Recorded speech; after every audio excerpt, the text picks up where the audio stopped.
the texture of your hair? Who taught you to hate the color of your skin to such extent that you bleach to get like the white man? Who taught you to hate the shape of your nose and the shape of your lips? Who taught you to hate yourself from the top of your head to the soles of your feet? Who taught you to hate your own kind? Who taught you to hate the race that you belong to? Don't let anybody make you think that God chose America as his divine messianic force to be a sort of policeman of the whole world. God has a way of standing before the nations with judgment, and it seems that I can hear God saying to America, you are too arrogant. If you don't change your ways, I will rise up and break the backbone of your power, and I'll place it in the hands of a nation that doesn't even know my name. Be still and know that I'm God.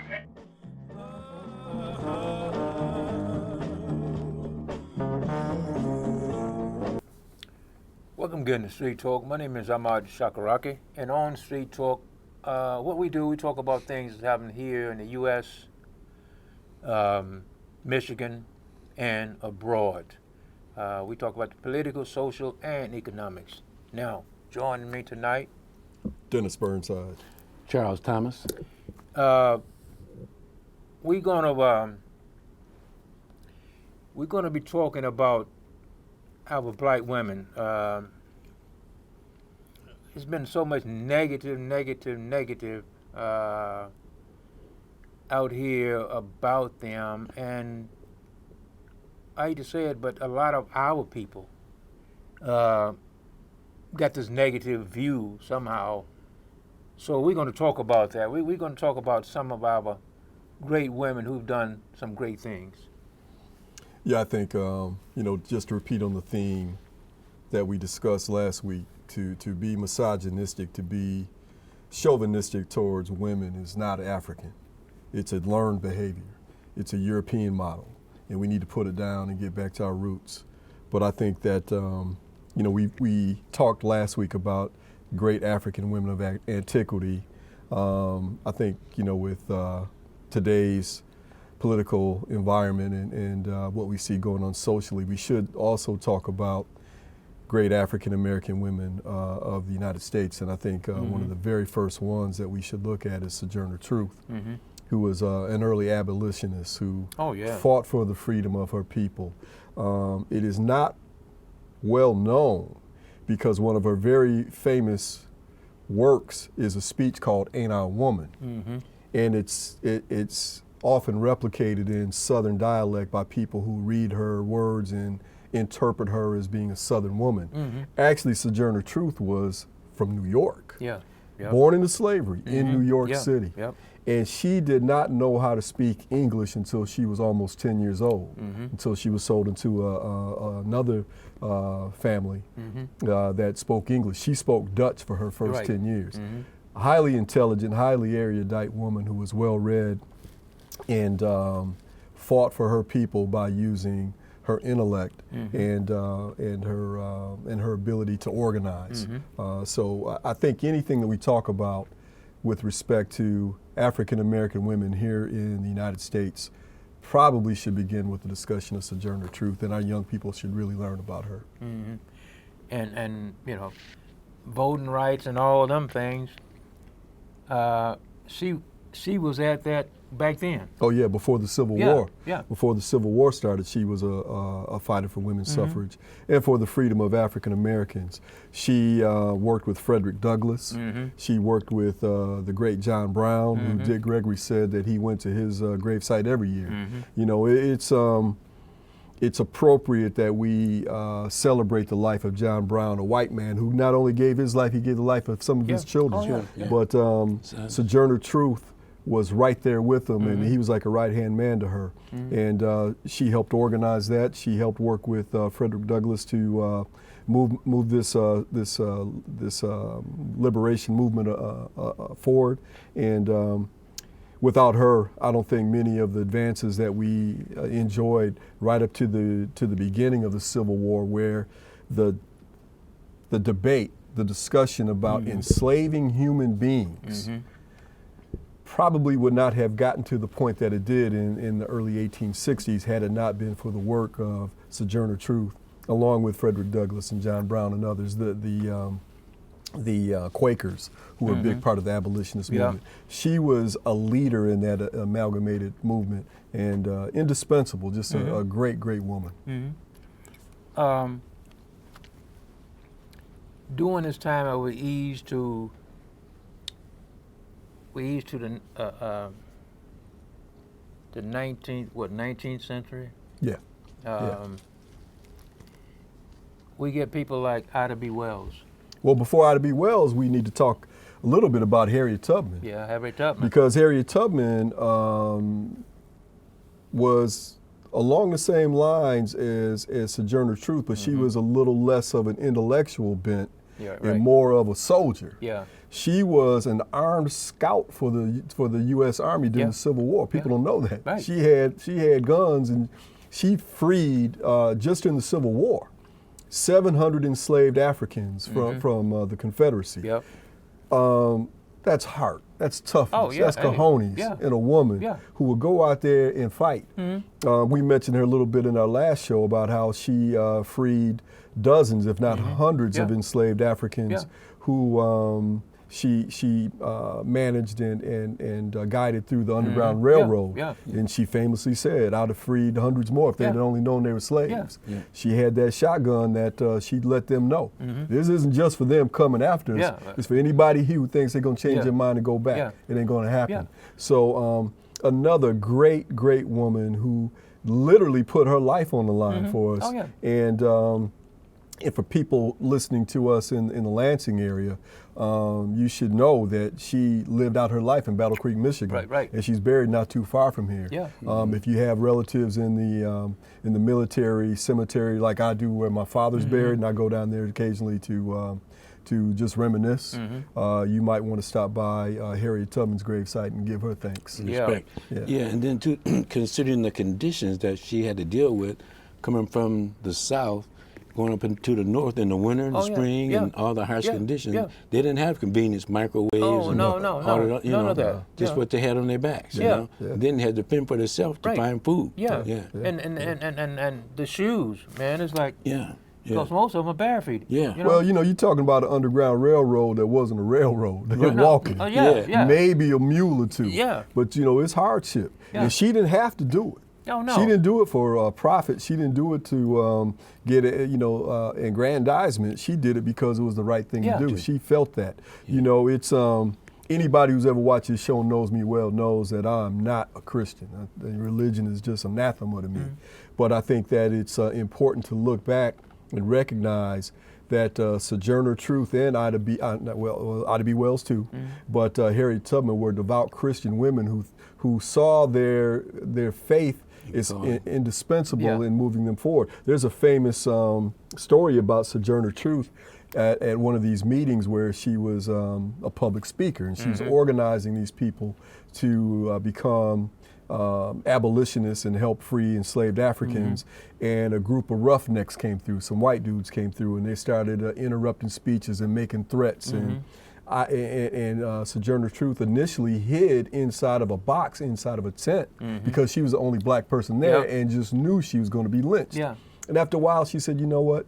If this is my day to die, this is my day to die, but I've got to put a stop to this, and we've got to carry on with our mission. So she got up out that box, left that tent, went to a hillside, and started singing what we now call Negro spirituals. And now, 95% of Americans at that time were what you would call Christians, devout Christians, South, North, black, white, it didn't matter. These roughnecks heard her singing, stopped singing, and went to the foot of the hill and listened to her. And as she sang these songs of inspiration, she would throw in a few words about doing the right thing, living according to God's plan. And these men went from carrying sticks and bricks and bats and looking to beat up people to putting down their weapons and asking them to sing more songs and explain more to them about what they were all about. Now that's power. Yeah. That's real power. And that's the kind of thing that any of us should be aware of and celebrate about a life like that. Right. That's almost like when you're doing the right thing, how the universe will assist you or will make a way for you. Absolutely. You know, but if you can't do it out of fear. No. Fear can't be in your equation. Yeah. No. You can be afraid, but you can't act on fear. Right. No. Yeah. And that's one of the things that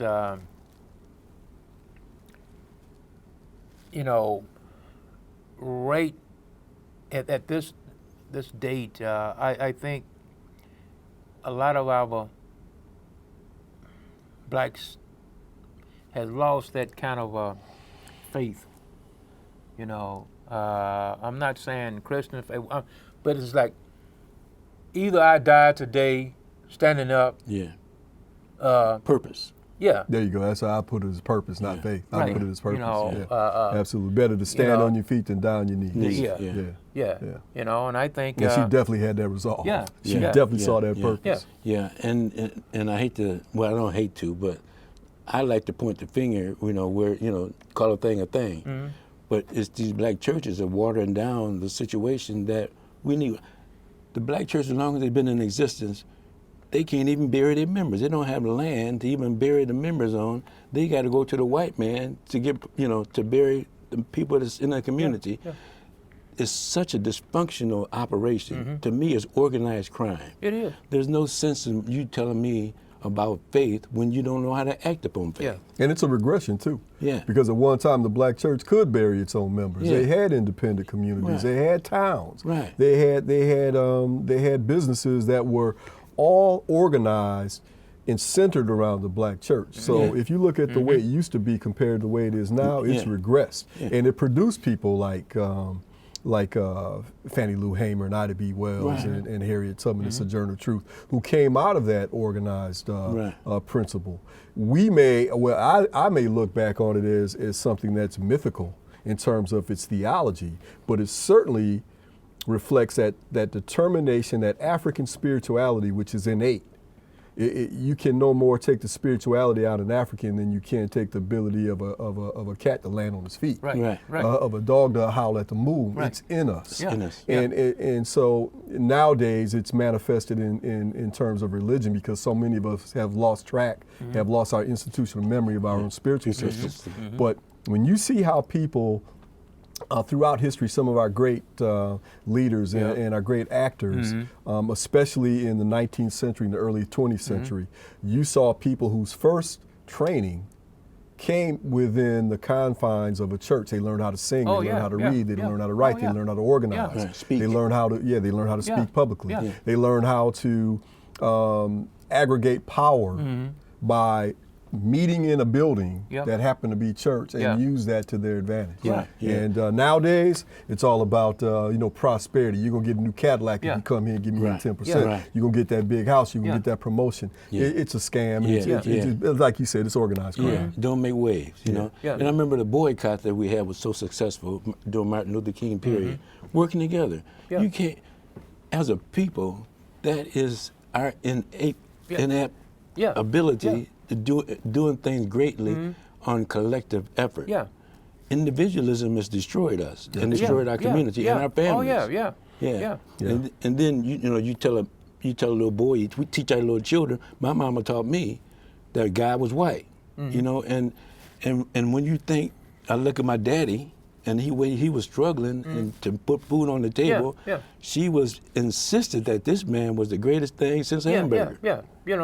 He's hanging up a picture, and he's hanging up in your house. Yeah. But he's the greatest. Yeah. Your father, he's working every day, working hard, and she putting him down. Yeah, he's just somebody. Yeah. Well, I don't want to get off track on African women, but if you go back to the beginning of Christianity, after the Council of Nicaea, there was a conscious effort to make Jesus the Christ a white man. This is not accidental. Yeah.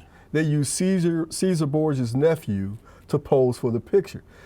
They could have had any number of black men pose for that Oh, picture. yeah. Because it's predicated on Arius, Mm-hmm. who was an activist at the time who was trying to get people to go back to spirituality. Mm-hmm. So the idea that you use a straight-haired, bearded white man with pale eyes is not happenstance. Right. It was meant to be a control Yeah. mechanism. Yeah. And that way, when your mother and my mother and other black women look for that ultimate idea of what a man is, she doesn't look at a black man. Right. Right. Right. But you know, with going back to the women, another great woman of the late 19th century, early 20th century is Ida B. Wells, Oh, yeah. who was a not only a organizer of women's suffrage to give the vote to not only black women but women period. Yeah. She was also instrumental in work to stop the lynching. Oh, yeah. You know, this is another area that many of us don't know enough about. Right.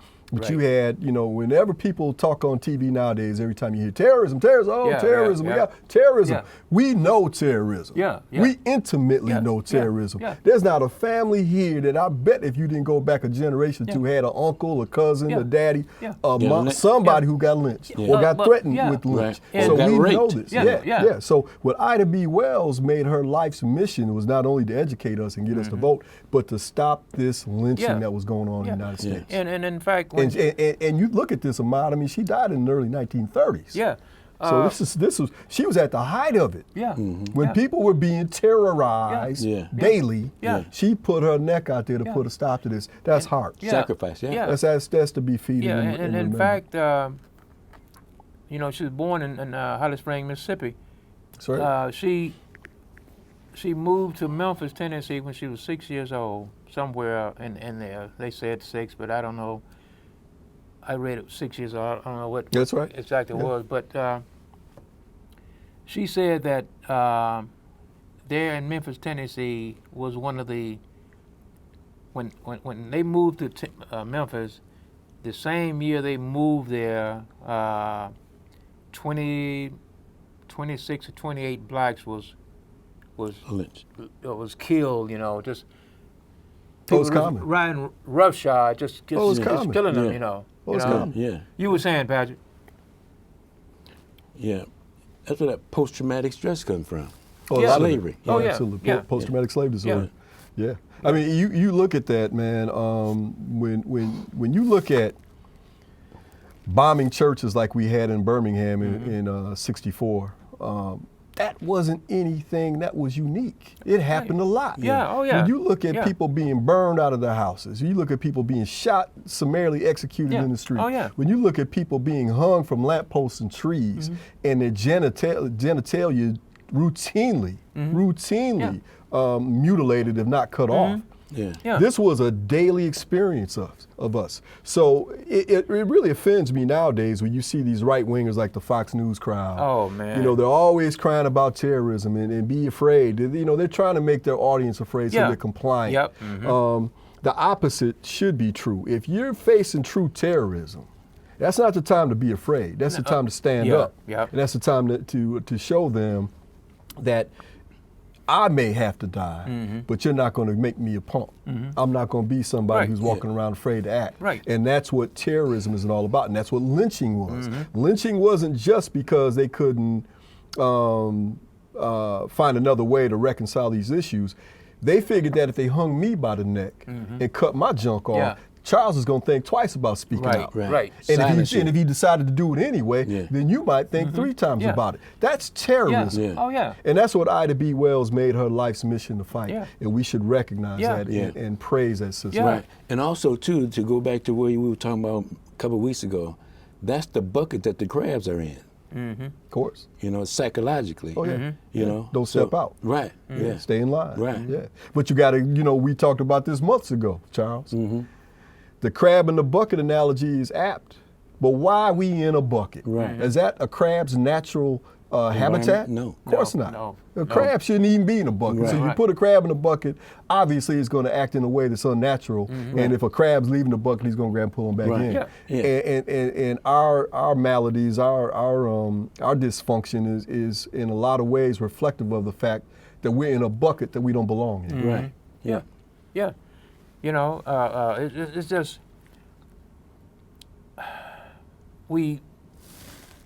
I guess we worked our way to it, you know, because it just wasn't like this 40, 50 years ago. As you were saying a while ago, we had the churches was the only place we could meet. Mm-hmm. You know, we met there and we talked about everything that's going on and you know, this was the only place we could. Yeah, but we had secret codes. Yeah. You know, somebody done troubled the water. Yeah, you yeah, know, yeah. We're going to cross over to Jordan. Yeah, yeah. We're going to get out of town. Yeah. But now you go in the church, all they want to do is do the hoop-de-hoo Yeah, and the yeah, hoop-de-lie. yeah, You know, and yeah. pass the plate. Yeah, yeah, that's it. Don't You care know? about what's going on No. inside. They don't care about teenage pregnancy. No, no. They don't care about how many black men are incarcerated. Right, yep. All they want you to do is give me some money. Yeah. Because if Yeah. you do, the Lord gonna bless you Yeah, with yeah. a new Yeah, Cadillac. right, Yeah. yeah. Gonna give you that house Yeah. down payment. Yeah, yeah. Gonna give you Buy- that good yeah. job. Order this cloth or this water. Yeah. And you'll be blessed. I It's a remember. scam, I man. remember this. I think your organized crime description is perfect. Yeah. I yeah. remember long time ago. I was probably 10, and I had, I think, about 35 cents. And the preacher said, "Oh, yeah, if you get what you got today, tomorrow you'll get double." Yeah. I put a quarter of that in. Next day, I'm still You're still broke. I'm still waiting for the. I miss meal crabs. I'm waiting for to get my. I'm supposed to have 50 cents the next day. But you know what, man? If you'd asked Reverend Hooper how come you didn't get your money Yeah. back, he said you didn't put it all in, son. Yeah. The law saw you hedging your Yeah, bet. your heart wasn't right. Yeah. You put that 35 cents, he might have gave you $1. Hey man, I got 35 cents to my name. I put the quarter. I said, "Oh, okay." Good The investment. next day, Yeah, I'm starting looking like Marvin. I'm wasn't looking like, what? I ain't got. Yeah, yeah. But you know what? That's a good analogy of mine, because if you think about it, man, you could go to Circle, point at the average black man or woman out here and say, "What's your investment portfolio? You got anything in the market? You got a 401k? You got some CDs? You got some mutual funds?" Crickets, big question mark. But they get that 10% every week to the church because Yeah. that's Yeah. their investment. Yeah. Yeah. And They're then, investing in this myth that someday they're gonna be up there Yeah, flying around with yeah. wings and in a harp, kicking it with St. Pete. yeah. And So that's the dysfunction that we always talk right, about. right. And they don't care what they do with the money because I gave. Yeah, building yeah, fund. yeah. Yeah, Oh, it's a right. building fund. But but the church ain't giving back. No, No, it's a building No. fund. Yeah. you know. And you were saying, Patrick.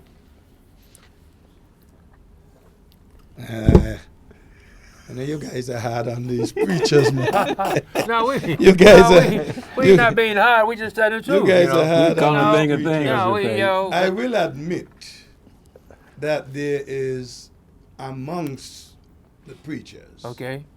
some Kill. not so genuine ones, Okay. and I'm putting it nicely. Okay. But You're a nice guy. as far as, and I know Dennis gonna get on my case here now, that 10%, that's a biblical thing, and people who follow the Bible as Christians will follow that. Hey man, I don't want to get into that. I don't want to get into a Bible Nah, discussion, we but I've ain't read the going Bible. there. I ain't never seen I 10% in the Bible. I I've know, never seen it. I know what you think. You ain't see 10%, you see tithe, which is 1/10. Okay? So, yes, you're doing it, you're not giving it to them to get something. But on the other hand, there's a lot that churches do in terms of giving to needy that a lot of people don't know of. But that's what they're supposed to do. Not everybody runs out and make a big thing. Well, I'm doing this for everybody today. I'm doing that for this next day. Churches do make lots of contribution to the needs of people, and I know that for a certainty. Okay. We kind of But what's wrong? Oh, go ahead. go ahead. Well, you know, Dorothy Height, man. Let's talk Yeah, about go Dorothy. back to Dorothy, Let's yeah. talk about Dorothy. We Say that for we got another- we got 5 minutes. Well, I'm gonna talk about two women real quickly since we only got 5 Okay. minutes. Dorothy Height, one of the founding members of the NAACP, Yep. a highly educated woman. Yeah. Highly At educated. a time, I think she was born in 1912. Yep. At a time where it was rare for black women to go to school. Oh, yeah. For all you sorority sisters out there, she's a Delta.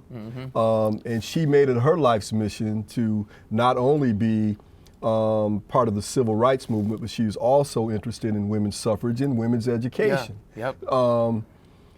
Lived her life fighting for those things, won the Presidential Medal of Freedom in 1994, and when she died in 2010, the President of the United States, Barack Obama, was at her funeral to recognize her important life's work. Contribution. And then if you look at the other end of the scale, when you talk about Dorothy Height being a highly educated, highly literate woman, you have Fannie Lou Hamer, who was born enslaved. She was born on a plantation. She was born at the height of Jim Crow.